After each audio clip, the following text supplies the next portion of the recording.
I watched routes collapse while my orders stayed clean on paper. My superiors dismissed the sightings, and the system demanded movement anyway. I marked the roads, avoided the symbols, and still counted the losses. What I knew arrived quietly, when there was no room left to act. By late July 1944, the German army in western France was operating under conditions shaped by sustained air attack, disrupted communications, and an increasingly unstable front. Following the Allied landings in Normandy on 6 June, German field formations had been committed piecemeal into a defensive battle defined less by maneuver than by attrition. Roads were cratered, rail movement was unreliable, and daylight movement by vehicle risked immediate detection. Command posts shifted frequently, often to avoid air observation rather than to improve operational control. Within this environment, German corps and division staffs continued to rely on established reconnaissance doctrine. Armored reconnaissance battalions, motorcycle troops, and infantry patrols remained the accepted instruments for gaining information about enemy movements. Light enemy vehicles, particularly the American quarter-ton truck, commonly referred to as the Jeep, were widely regarded as logistical or liaison tools, not serious reconnaissance assets. This assessment was not codified in doctrine, but it was reinforced by years of pre-war assumptions and early war experience. In the sector south of Caen, elements of the German 7th Army were attempting to stabilize a front that no longer followed clear lines. Allied forces had broken through the bocage in several places, creating a patchwork of strong points, roadblocks, and exposed flanks. Reports from the front were inconsistent. Unit boundaries were blurred. The tempo of Allied movement varied sharply, sometimes halting for hours, sometimes advancing several kilometers without resistance. At the headquarters of an infantry division repositioned near Falaise, Hauptmann Ernst Weber was assigned to the operations section. His duties were routine, compiling situation maps, collating reports from subordinate units, and preparing daily summaries for the divisional commander. Weber was not a senior officer, nor was he involved in operational planning at the Army level. His work was administrative and analytical, grounded in paperwork rather than command. Each morning, Weber reviewed incoming messages from regiments and battalions. These included casualty figures, ammunition expenditure, and brief notes on enemy activity. Most reports followed a familiar pattern: artillery fire observed, limited infantry probes, occasional armored movement along known axes. Air attacks were frequent and noted with resignation rather than detail. Beginning in mid-July, however, Weber noticed an increase in reports mentioning small enemy vehicles operating well forward of main Allied positions. These vehicles were often described as moving quickly along secondary roads, appearing briefly at intersections, and withdrawing before German units could react. They were usually identified as jeeps, sometimes accompanied by light armored cars or motorcycles. Initially, these reports were treated as minor observations. The divisional intelligence officer categorized them as liaison traffic, or stragglers from rear area units. In briefings, senior officers dismissed the idea that such vehicles represented a reconnaissance threat. The Jeep, lightly armed and unarmored, did not fit German expectations of how an enemy would conduct forward observation. In staff discussions, some officers joked openly about the vehicles. They were compared unfavorably to German armored reconnaissance cars and dismissed as improvised transport for officers unwilling to walk. One officer reportedly remarked that the Americans appeared to be driving about as if on an exercise, a comment that drew agreement rather than concern. Weber recorded these attitudes without comment. His role did not include challenging assessments, only documenting them. Nevertheless, he began to annotate the map with small symbols marking the locations where Jeep sightings had been reported. Over several days, these marks formed a pattern. They appeared not only along the expected axis of advance, but also behind German forward units along lateral roads thought to be under German control. On 18 July, a regimental report noted that an enemy Jeep had been seen crossing a bridge previously assumed destroyed. The report suggested the bridge may have been repaired or that an alternate crossing existed nearby. The message was brief and lacked confirmation. It was filed, but not acted upon. 2 days later, another report described a similar vehicle observed near a divisional supply route. The reporting unit assumed the sighting was in error, attributing it to confusion caused by air attack.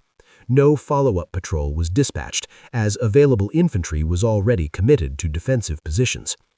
As these reports accumulated, Weber included them in his daily summary. They were placed low in the document, beneath artillery activity and troop movements. When the divisional commander reviewed the summary, he did not comment on them. His attention was focused on the threat of a renewed Allied armored thrust towards Falaise. On 25 July, the Allies launched Operation Cobra, breaking through the German front west of Saint-Lô. Although this operation occurred outside Weber's divisional sector, its effects were felt immediately. Reports described collapsing units, lost contact, and rapidly shifting front lines. The distinction between front and rear became increasingly blurred. In the days following the breakout, jeep sightings increased. Some were reported deep behind what had been considered the main line of resistance. Others were observed directing traffic at road junctions after Allied advances, suggesting a level of coordination not previously attributed to such vehicles. Despite this, senior officers continued to view these observations as peripheral. Their focus remained on countering armored spearheads and restoring a coherent defensive line. The jeep remained, in their assessment, a symbol of Allied logistical abundance rather than tactical sophistication. Weber updated the situation map daily. The small symbols representing jeep sightings now formed clusters near key road junctions and bridges. He did not draw conclusions in his official reports, but the visual accumulation was difficult to ignore. It suggested that enemy reconnaissance was not confined to the immediate front. On 29 July, a battalion reported being outflanked during a repositioning movement. The unit encountered enemy forces blocking a road previously believed clear. The battalion commander stated that the enemy appeared to have anticipated the movement. Again, a jeep was mentioned, observed earlier that day near the same route. The report was forwarded to Corps headquarters with a recommendation to improve security. No immediate response was received. Communications delays were common, and higher headquarters were overwhelmed with reports from multiple collapsing sectors. As July drew to a close, the German position in Normandy continued to deteriorate. Withdrawals became more frequent, often under pressure. Supply routes were contested. Units found themselves isolated with little warning. Within the divisional headquarters, Weber maintained his routine. He compiled, recorded, and mapped. The jeep sightings continued to be noted, discussed briefly, and set aside. They did not yet prompt a change in doctrine or procedure. The operational problem was becoming clearer in fragments rather than in a single moment. German units were being located, bypassed, and sometimes cut off with a speed that challenged existing explanations. At the end of July 1944, the division prepared for another night movement. Orders were issued, routes assigned, and timetables set. Weber finalized the operations map and placed it on the briefing table. The small symbols marking enemy jeep sightings remained on his personal copy, unremarked upon in the official presentation. The staff dispersed to their duties, and the headquarters settled into the familiar rhythm of preparation and anticipation. The implications of the accumulated observations had not yet been fully recognized, and no formal adjustment had been made. The situation continued to develop incrementally, shaped by assumptions that had not yet been tested openly. By the first days of August 1944, the operational environment facing German forces in Normandy had shifted from contested defense to controlled withdrawal under pressure. The Allied breakout had widened, and the German 7th Army was struggling to maintain unit cohesion across a rapidly expanding front. Orders from higher headquarters emphasized flexibility and local initiative, but these directives were undermined by limited mobility, fuel shortages, and constant Allied air interdiction. Within Weber's division, the consequences of these conditions became increasingly visible. Units reported losing contact with neighboring formations during night movements. Planned withdrawals were delayed or disrupted by unexpected enemy presence on secondary roads. In several cases, battalions arrived at designated assembly areas to find them already under observation or fire. Daily reports continued to mention enemy jeeps. The language of these reports shifted subtly. Earlier descriptions had emphasized brief sightings and rapid withdrawal. Now, officers noted repeated appearances at the same locations. Some reports described jeeps pausing at intersections, occupants dismounting briefly and then departing in different directions. Others noted radio aerials mounted on the vehicles, a detail not previously considered significant. Despite this, the prevailing assessment at divisional level remained unchanged. The intelligence section maintained that such vehicles could not operate effectively without infantry or armored support. They were still classified as nuisance elements rather than a structured reconnaissance effort. When Weber raised the frequency of sightings during an internal review of reports, he did so cautiously, framing it as an administrative observation rather than an analytical challenge. The response was non-committal. The intelligence officer acknowledged the increase but attributed it to the fluidity of the front. He argued that as German units withdrew, rear areas became temporarily exposed, allowing enemy vehicles to penetrate briefly without implying deliberate reconnaissance. On 3 August, a supply convoy attempting to move ammunition to a forward regiment was intercepted along a forest road. The convoy commander reported small arms fire from concealed positions and stated that an enemy jeep had been observed earlier that morning near the same route. The convoy was forced to abandon several vehicles, which were later destroyed by air attack. This incident prompted a short discussion at staff level. Some officers suggested assigning security detachments to supply routes. Others pointed out that available infantry was already insufficient for frontline defense. The divisional commander concluded that the loss, while regrettable, did not indicate a broader pattern requiring immediate doctrinal adjustment. At Corps headquarters, similar reports were accumulating from multiple divisions. However, the scale of operational challenges, encirclement threats, collapsing sectors, and the need to establish new defensive lines meant that minor reconnaissance issues received limited attention. Priority was given to countering Allied armored thrusts and preserving combat power. Weber continued to update the operations map. He began to use different symbols to distinguish between isolated jeep sightings and repeated observations at the same location. Over time, certain nodes became apparent: road junctions, bridges, and elevation points offering observation over surrounding terrain. These locations corresponded closely with subsequent Allied movements. On 5 August, during preparations for another withdrawal, a battalion commander requested clarification on route security.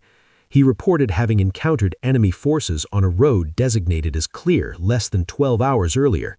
His message suggested that the enemy appeared to anticipate German movements with unusual accuracy. The divisional operations officer responded by reiterating standard procedures: conduct movement at night, avoid predictable routes when possible, and maintain radio discipline. The possibility that enemy reconnaissance was systematically monitoring German movement corridors was not addressed directly. As the withdrawal progressed, the tempo of incidents increased. Units reported arriving at roadblocks established by Allied forces with little warning. In some cases, German columns narrowly avoided encirclement by diverting at the last moment. Survivors often mentioned having seen enemy jeeps earlier in the day along nearby roads. One regimental report described a jeep parked openly at a crossroads, its occupants observing traffic without attempting concealment. When challenged by small arms fire, the vehicle withdrew calmly, not at high speed. The reporting officer expressed surprise at what he described as the enemy's apparent confidence.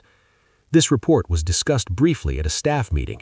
Some officers interpreted the behavior as reckless or indicative of Allied overconfidence.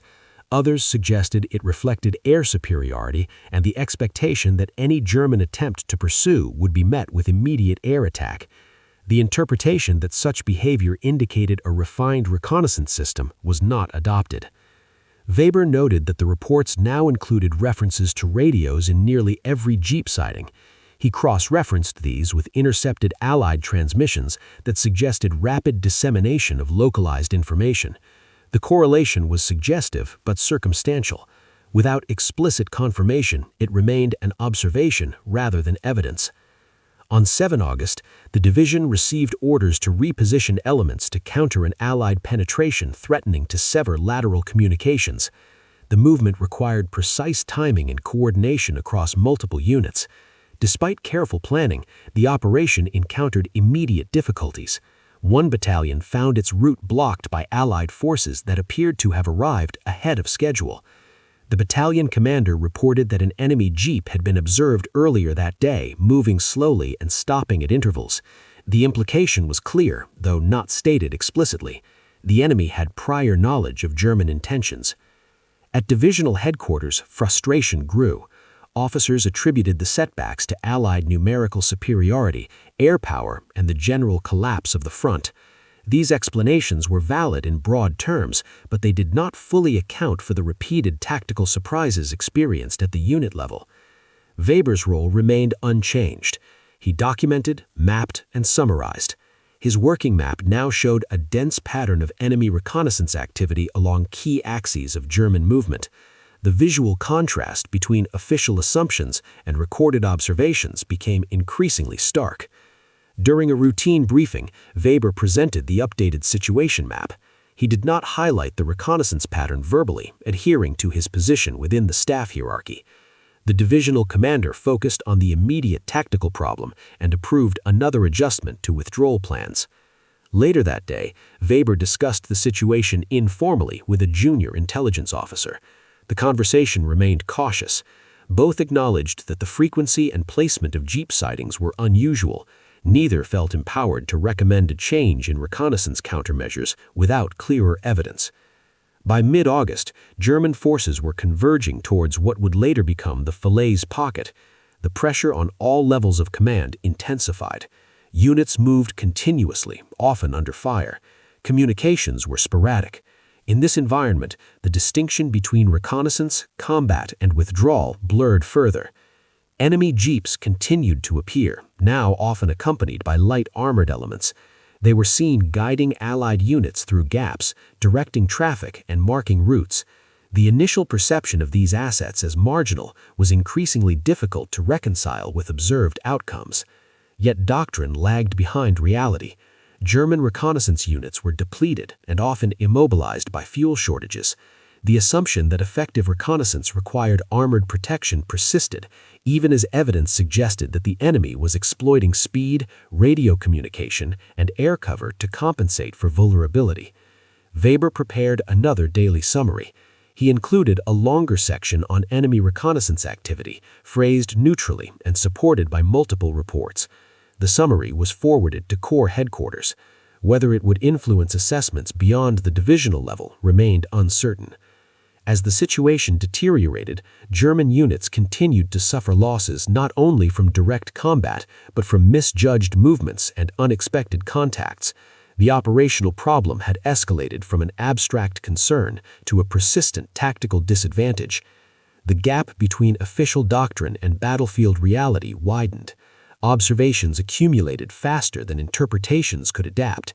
Within the divisional headquarters, the pattern was visible to those who recorded it, but acknowledgement at decision-making levels remained incomplete. By the time the division prepared for another repositioning under pressure, the consequences of underestimating enemy reconnaissance were no longer isolated incidents.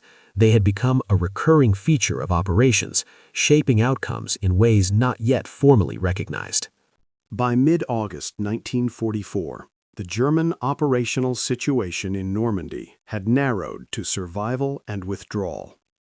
The Allied advance had compressed German formations into increasingly confined spaces, and the distinction between frontline engagement and rear area movement had effectively disappeared. Roads that had once served as secure supply routes now lay under constant observation.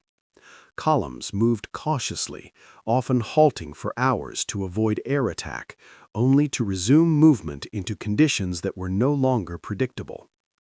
Within this environment, the accumulation of reconnaissance-related incidents reached a point where they could no longer be treated as incidental. For Weber's division, the immediate concern was no longer theoretical doctrine, but the practical difficulty of moving forces without being detected, delayed, or redirected by enemy action. On 12 August, the division received orders to reposition a regimental combat group eastward to prevent encirclement. The movement required precise timing as Allied units were advancing from multiple directions. Routes were selected based on the most recent intelligence, which indicated minimal enemy presence along several secondary roads. The movement began shortly after nightfall. Initial progress was slow but orderly. However, shortly before dawn, the lead elements encountered Allied forces blocking a junction believed to be unoccupied. The German column halted under fire and was forced to divert onto a less suitable road. In the confusion, several vehicles were abandoned. The regimental commander's after-action report was direct. He stated that the enemy appeared to have positioned forces with specific knowledge of German movement intentions. The report noted that an enemy jeep had been observed at the junction earlier in the day, stationary and unchallenged. This report differed in tone from earlier ones. It did not speculate about partisans or chance encounters. It asserted, without elaboration, that enemy reconnaissance had likely identified the route in advance. The report was forwarded unchanged to divisional headquarters. Weber read the report carefully. He compared it with earlier incidents and updated his working map. The convergence of jeep sightings, blocked routes, and Allied interception points was now consistent across multiple movements. The pattern suggested deliberate observation and rapid exploitation. At the divisional staff meeting that morning, the report was discussed at length. For the first time, the divisional commander acknowledged that enemy light reconnaissance vehicles might be operating with greater autonomy and effectiveness than previously assumed. He did not frame this as a doctrinal failure, but as a situational adaptation by the enemy. The intelligence officer responded cautiously. He agreed that the frequency of incidents warranted attention, but warned against overestimating the capability of lightly armed vehicles. He emphasized that Allied success was primarily driven by air power, artillery, and armored formations. The discussion ended without a formal decision. However, an informal consensus emerged that route security could no longer rely solely on assumptions of rear area safety. Later that day, Weber was tasked with preparing an alternative movement plan for a battalion scheduled to withdraw the following night. This assignment, while routine in appearance, placed him in a position to influence route selection more directly than before. As he reviewed available roads, Weber made a deliberate adjustment. He avoided routes that had previously been associated with repeated jeep sightings, even if they appeared shorter or more direct. Instead, he selected less favorable roads that passed through terrain offering limited observation and fewer junctions. This decision was not presented as a critique of doctrine. It was justified in administrative terms: road conditions, traffic congestion, and reduced exposure to air attack. The underlying motivation, to reduce exposure to enemy reconnaissance, was not stated explicitly. The battalion commander accepted the plan without comment. In the prevailing conditions, any viable route was preferable to delay. The movement proceeded that night and encountered no immediate enemy contact. The battalion reached its assembly area intact, albeit later than scheduled. The outcome was noted but not emphasized. In isolation, it did not constitute proof. However, it stood in contrast to several recent movements that had ended in contact or delay. Encouraged by this result, Weber applied similar considerations to subsequent movement plans where his responsibilities allowed. He cross-referenced jeep sighting patterns with terrain features and adjusted routes accordingly. These adjustments were subtle and framed within existing planning parameters. Not all movements benefited. In several cases, units still encountered enemy forces unexpectedly. The fluidity of the front and the density of Allied formations limited the effectiveness of any single measure. Nevertheless, the correlation between avoided reconnaissance nodes and reduced contact became increasingly apparent to those reviewing the details. On 14 August, during a briefing with regimental operations officers, one commander remarked that recent movements had encountered fewer surprises than earlier withdrawals. The comment was made without analysis and passed without response. Weber noted it privately. As pressure increased around Falaise, German units faced the risk of encirclement on a scale not previously experienced in the campaign. Roads were congested with mixed formations, infantry, artillery, supply units, and remnants of shattered battalions. Control was decentralized out of necessity rather than design. Enemy reconnaissance activity intensified correspondingly. Jeeps were now observed in groups of 2 or 3, sometimes accompanied by motorcycles. They appeared confident, operating in daylight despite the presence of German forces. Reports described them stopping to observe traffic, marking locations, and departing without haste.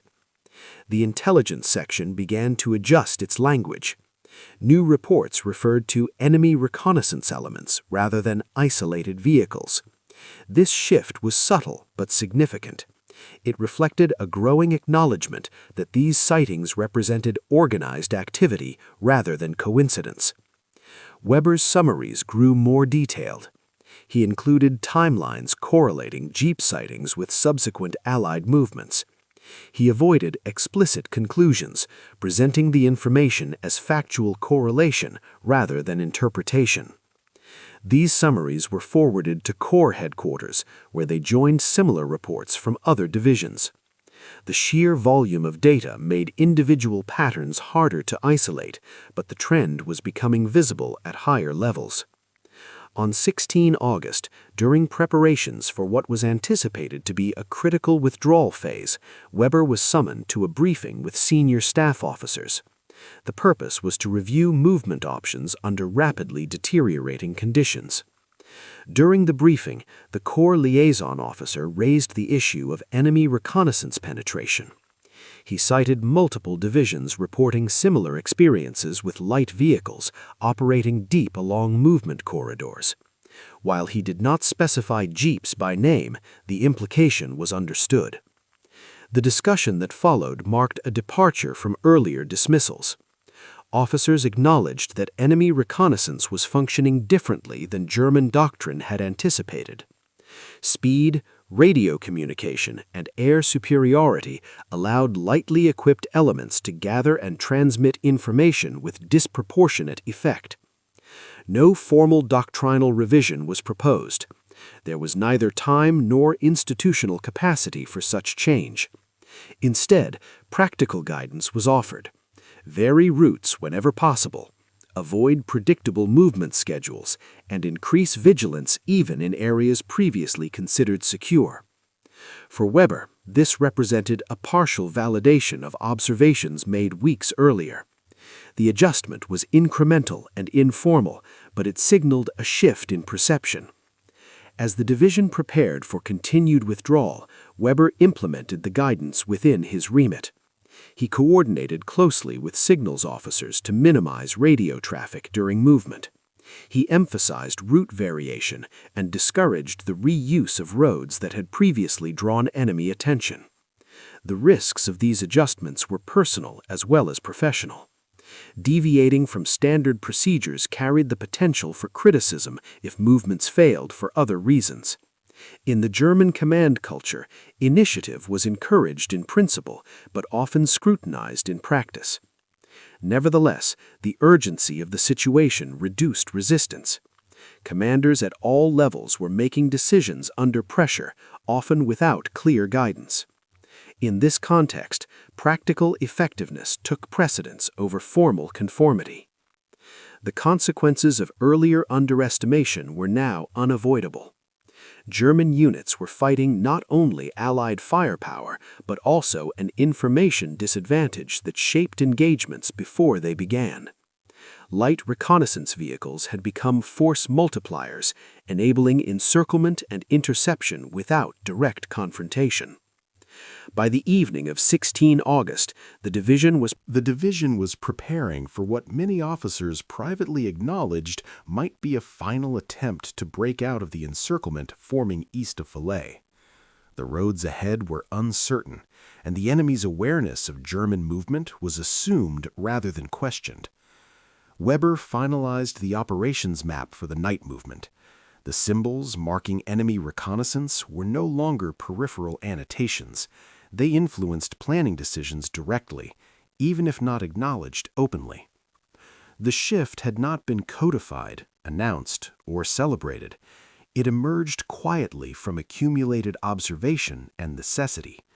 The recognition that enemy jeeps represented more than logistical traffic had become operational reality, shaping decisions at the margins of a collapsing front.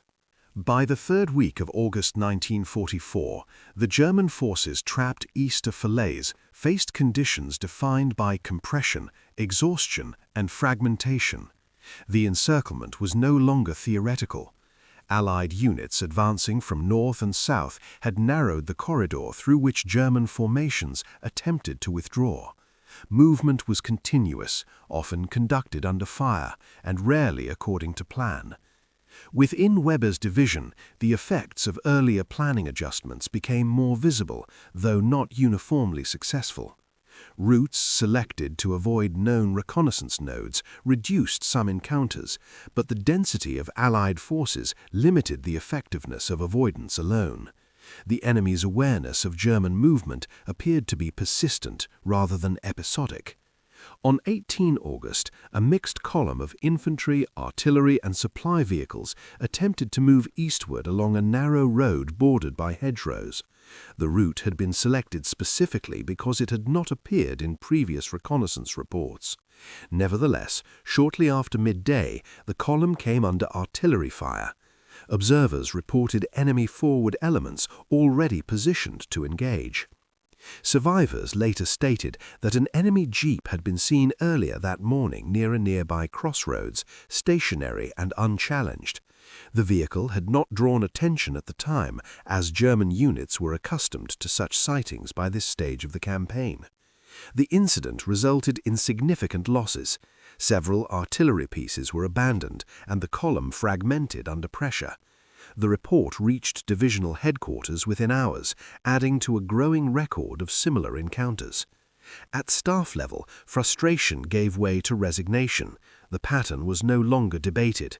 The enemy's ability to observe, anticipate, and respond to German movement was accepted as a fact of the operational environment. The question was no longer whether reconnaissance vehicles played a role, but how to mitigate their effect under conditions where options were limited. During a briefing that evening, the divisional commander addressed the issue directly. He acknowledged that enemy reconnaissance, including light vehicles, had repeatedly compromised German movements. He emphasized the need for discipline and adaptability, but he also cautioned against attributing failures to a single factor.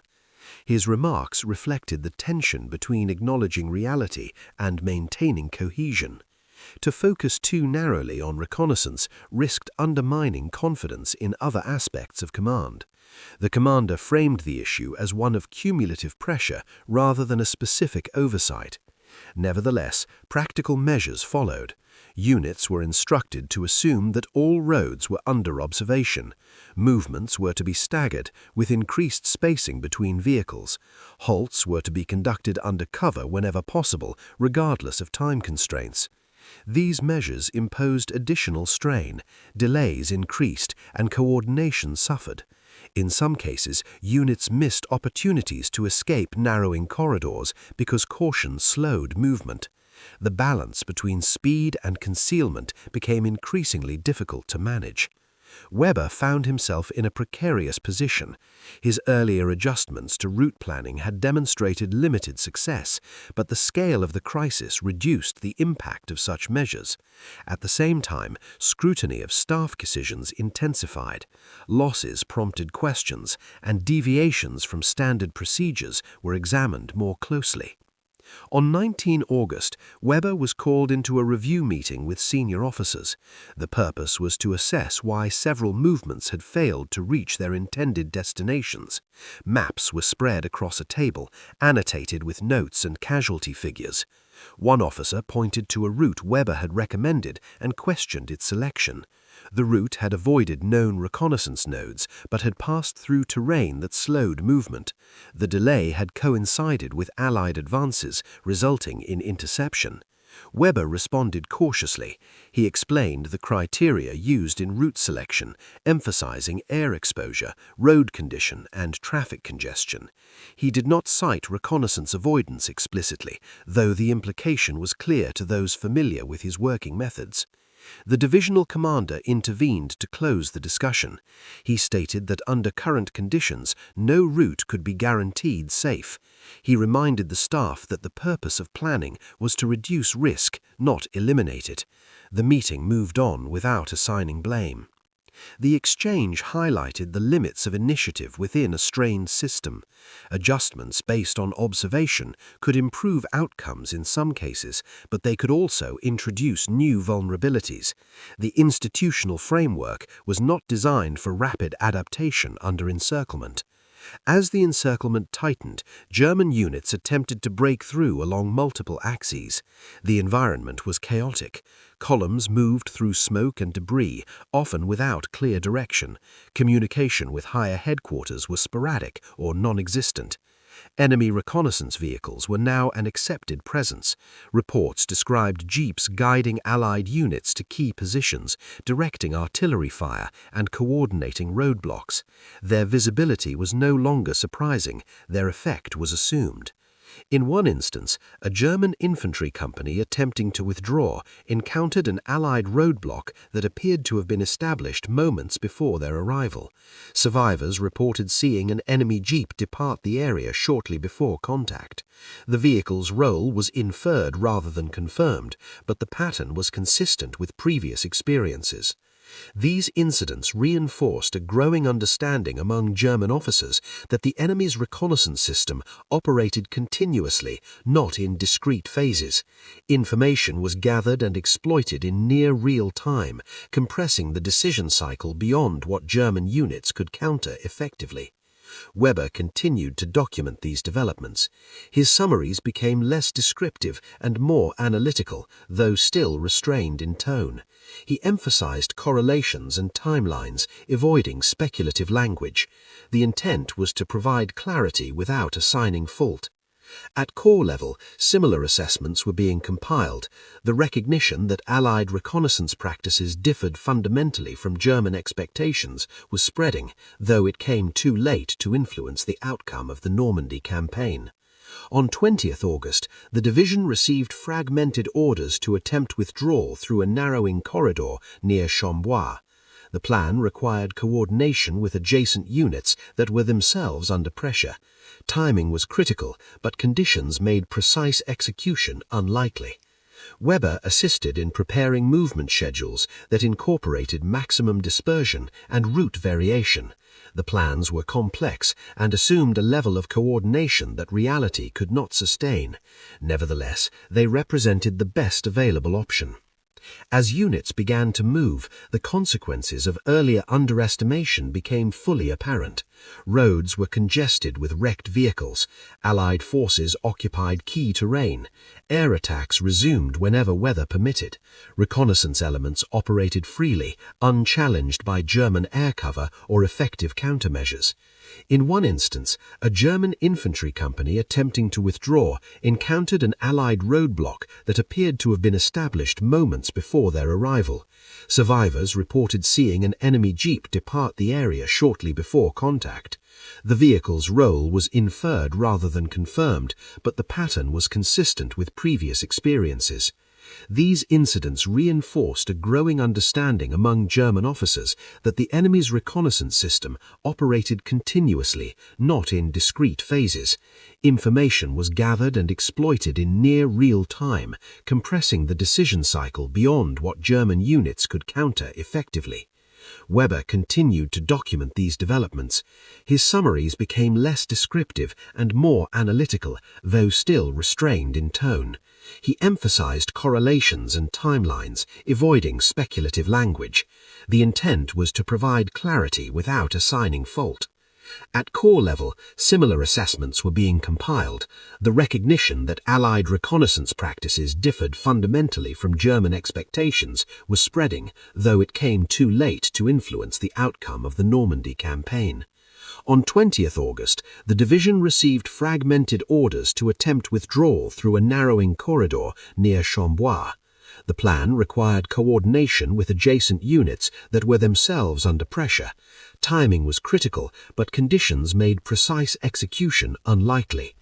Weber assisted in preparing movement schedules that incorporated maximum dispersion and route variation. The plans were complex and assumed a level of coordination that reality could not sustain. Nevertheless, they represented the best available option. As units began to move, the consequences of earlier underestimation became fully apparent. Roads were congested with wrecked vehicles, Allied forces occupied key terrain, air attacks resumed whenever weather permitted, reconnaissance elements operated freely, unchallenged by German air cover or effective countermeasures. In one instance, a German infantry company attempting to withdraw encountered an Allied roadblock that appeared to have been established moments before their arrival. Survivors reported seeing an enemy jeep depart the area shortly before contact. The vehicle's role was inferred rather than confirmed, but the pattern was consistent with previous experiences. These incidents reinforced a growing understanding among German officers that the enemy's reconnaissance system operated continuously, not in discrete phases. Information was gathered and exploited in near real time, compressing the decision cycle beyond what German units could counter. Weber continued to document these developments. His summaries became less descriptive and more analytical, though still restrained in tone. He emphasized correlations and timelines, avoiding speculative language. The intent was to provide clarity without assigning fault. At corps level, similar assessments were being compiled. The recognition that Allied reconnaissance practices differed fundamentally from German expectations was spreading, though it came too late to influence the outcome of the Normandy campaign. On 20 August, the division received fragmented orders to attempt withdrawal through a narrowing corridor near Chambois. The plan required coordination with adjacent units that were themselves under pressure. Timing was critical, but conditions made precise execution unlikely. Weber assisted in preparing movement schedules that incorporated maximum dispersion and route variation. The plans were complex and assumed a level of coordination that reality could not sustain. Nevertheless, they represented the best available option. As units began to move, the consequences of earlier underestimation became fully apparent.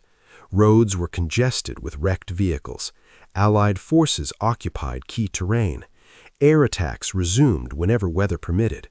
Reconnaissance elements operated freely, unchallenged by German air cover or effective countermeasures. In several cases, German columns halted preemptively upon sighting enemy jeeps, anticipating artillery fire or interception. This caution sometimes prevented immediate losses, but also contributed to delays that proved equally dangerous. The stakes were now existential for the units involved. Decisions made at staff desks translated directly into survival or capture for soldiers on the road. The margin for error had vanished. Within this environment, Weber's role remained that of an observer and planner rather than a commander. He did not issue orders in the field, nor did he control outcomes directly. His influence was exercised through maps, schedules, and recommendations that were filtered through multiple layers of command. The limitations of this role were evident. Even accurate observation could not overcome structural constraints and material inferiority. recognition of a problem did not guarantee the ability to solve it. As the division's remaining elements attempted to escape the encirclement, losses mounted. Units fragmented and command cohesion deteriorated. The enemy's ability to anticipate movement continued to shape engagements, reinforcing the lesson that information dominance could compensate for vulnerability. By the evening of 20 August, the situation was largely irreversible. The corridor had narrowed to a few kilometers, and Allied forces controlled key junctions. Movements continued out of necessity rather than expectation of success. Weber prepared what would become one of his final comprehensive summaries of the campaign. It documented the progression from initial dismissal of enemy reconnaissance vehicles to their recognition as integral components of Allied operations. The tone was factual, devoid of commentary on responsibility or consequence. The summary was forwarded to Corps headquarters, though it was unclear whether it would be read amid the volume of reports generated by the encirclement. Its value lay less in immediate utility than in its record of adaptation under pressure. As night fell, the division's headquarters prepared to move once more. Maps were rolled, files packed, and remaining vehicles readied. The staff operated with the quiet efficiency of those accustomed to retreat. The adjustments made over the preceding weeks had reduced some losses and clarified some patterns, but they had not altered the strategic outcome. The cost of delayed recognition was measured not in doctrine, but in kilometers lost and units encircled. The consequences of earlier actions and inaction were now fully realized. The recognition of enemy reconnaissance effectiveness had come, but it had arrived in the final stages of a campaign already decided by broader forces. By late August 1944, the fighting east of Falaise had largely concluded. Organized German resistance in Normandy had collapsed into scattered breakouts, surrender, or destruction. The remnants that escaped did so without cohesion, often abandoning equipment and records in the process. For those taken prisoner, the campaign ended abruptly. For those who crossed the Seine, it marked the beginning of a long retreat toward Germany's borders. Weber was among those who escaped the encirclement with the divisional headquarters. The withdrawal was disordered, conducted in small groups rather than as a unified staff. Vehicles were lost or destroyed, and much of the division's documentation was abandoned to prevent capture. What remained were fragments of records and personal notes carried forward by individual officers. In the weeks that followed, the German army attempted to reconstitute itself along the Seine and later along the West Wall. New defensive lines were planned, and replacements were assigned to depleted units. The operational focus shifted from Normandy to delaying actions intended to slow the Allied advance into Germany. Within this process, the lessons of Normandy were reviewed selectively. Official reports emphasized material inferiority, air supremacy, and numerical disadvantage. These factors were undeniable and formed the basis of post-campaign assessments circulated at higher headquarters. Reconnaissance failures were acknowledged, but often in general terms. Reports noted that Allied forces had demonstrated effective forward observation and rapid exploitation of movement. The specific role of light reconnaissance vehicles received limited attention. When mentioned, it was usually in conjunction with air-ground coordination, rather than as an independent capability. Weber's summaries, submitted during and after the encirclement, were incorporated into divisional after-action files. They did not circulate widely. By the autumn of 1944, the pace of events had overtaken detailed analysis of the Normandy defeat. New crises demanded attention on multiple fronts. At corps level, some staff officers drew broader conclusions. They noted that Allied reconnaissance relied less on protection and more on speed, communication, and initiative. The ability of lightly equipped elements to operate independently under the umbrella of air superiority represented a departure from German assumptions formed during earlier campaigns. However, these observations did not result in immediate institutional change. The German army lacked the resources to reorganize reconnaissance doctrine under wartime conditions. Fuel shortages, equipment losses, and attrition limited the feasibility of adopting similar methods. Moreover, the hierarchical structure of the command system constrained rapid adaptation. Initiative was valued rhetorically, but deviations from established practice were often scrutinized after the fact rather than encouraged in advance. In such an environment, informal adjustments remained localized and undocumented. Weber continued to serve in staff roles during the subsequent retreat through France and into Germany. His responsibilities expanded as experienced officers became scarce. He remained focused on documentation and analysis, roles that grew more burdensome as units became increasingly ad hoc. There is no record of Weber receiving formal recognition for his observations during the Normandy campaign. His work did not alter the course of events, nor was it intended to. It reflected the function of a staff officer operating within constraints imposed by time, hierarchy, and circumstance. After the war, surviving German records were collected, translated, and studied by Allied analysts.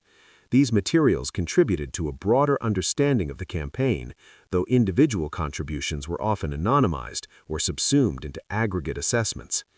In post-war analyses, Allied reconnaissance methods received increased attention.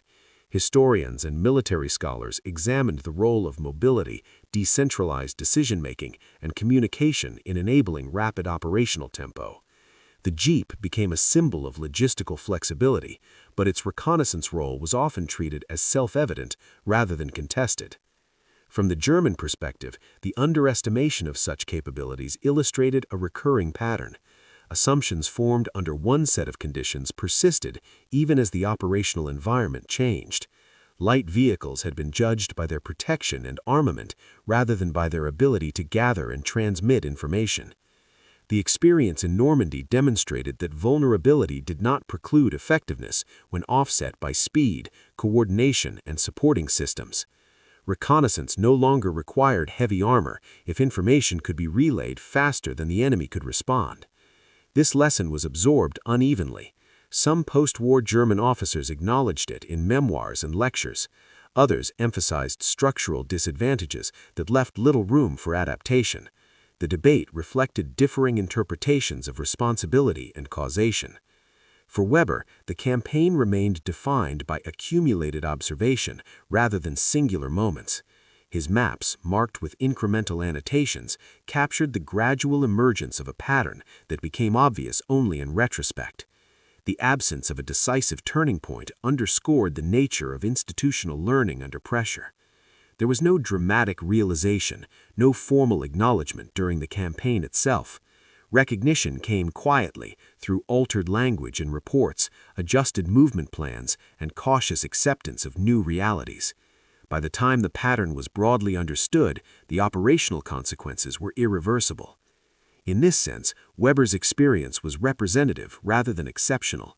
Many staff officers in 1944 observed discrepancies between doctrine and reality. Few possessed the authority or opportunity to effect systemic change. Their contributions lay in documentation and incremental adjustment rather than transformation. The legacy of these observations endured indirectly. Post-war military education placed greater emphasis on reconnaissance as a system rather than a platform. Speed, information flow, and initiative gained prominence in doctrinal discussions.